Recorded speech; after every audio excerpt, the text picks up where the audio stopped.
नमस्कार मित्रांनो, मी प्रतीक स्वागत करतो आपलं योजना दूत हब या युट्यूब चॅनलवर।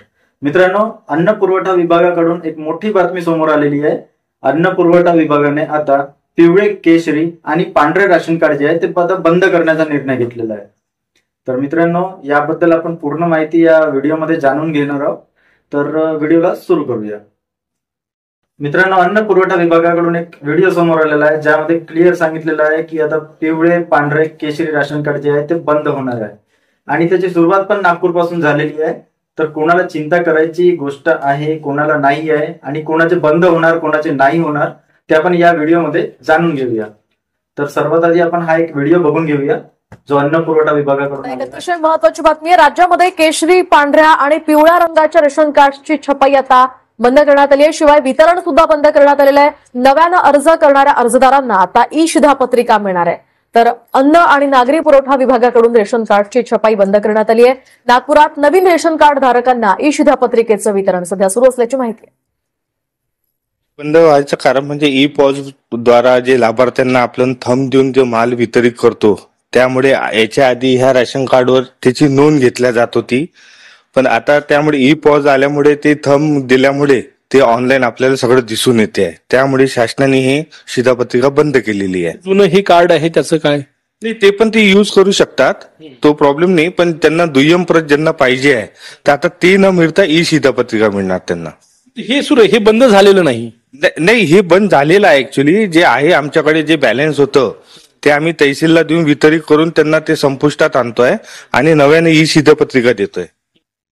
मित्रांनो, जसं आपण या व्हिडिओमध्ये बघितलं आहे, सरकारने जुने राशन कार्ड जे आहे ते आता बंद करण्याचा निर्णय घेतलेला आहे। जुने राशन कार्ड म्हणजे जे असे पुस्तकाच्या स्वरूपामध्ये येत होते ते आता सरकारने बंद करण्याचा निर्णय घेतलेला आहे।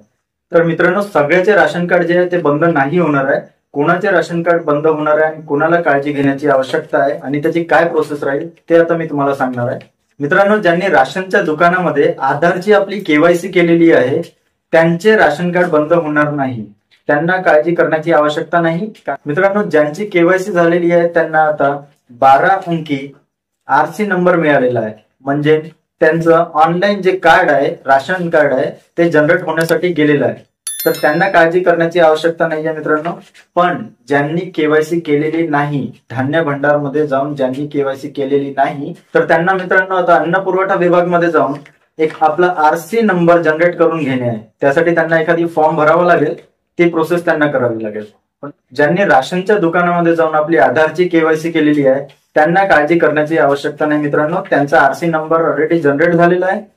त्यांनी इथे खाली किंवा आपल्या राशन कार्डवर कुठे ना कुठे एक 12 अंकीचा ration card number, RC number लिहून दिलेला आहे। त्याची प्रत जी आहे ऑनलाईन आता एक प्रतचं आता राशन कार्ड निघणार आहे। आता पुस्तक जे आहे ते गव्हर्नमेंटने आता बंद केलेलं आहे। तर ज्यांनी आधारची केवायसी राशन दुकानमध्ये जाऊन केलेली नाही आहे आता त्यांच्यासाठी चिंतेची बाब आहे, कारण की त्यांना आता नवीन आरसी नंबर जनरेट करायसाठी अन्न पुरवठा विभाग मध्ये जावं लागेल, एक फॉर्म भरावा लागेल, तेव्हा त्यांचा आरसी नंबर जो आहे तो जनरेट होईल। आणि ज्यांनी केवायसी केला आहे त्यांचा ऑलरेडी जनरेट झालेला आहे, इथे लिहून दिलेला आहे काही लोकांना। तर त्याची एक प्रत आता गव्हर्नमेंट कडून तुम्हाला दिल्या जाणार। तर आता नवीन आरसी साठी काय प्रोसेस राहील, कशी प्रोसेस करायची, ती प्रोसेस कुठे होणार, ही सगळी माहिती आपण नेक्स्ट व्हिडिओमध्ये बघू। त्यामध्ये आपण याच्याबद्दल पूर्ण माहिती देऊ मित्रांनो। आणि ज्यांना कोणाला याबद्दल काही प्रश्न असतील त्यांनी कमेंटमध्ये मला जरूर कळवा, मी आपल्या प्रश्नांची उत्तरे देण्याचा प्रयत्न करणार। आणि बाकीचे जे प्रोसेस आहे आता ते आपण नेक्स्ट व्हिडिओमध्ये बघूया। धन्यवाद मित्रांनो।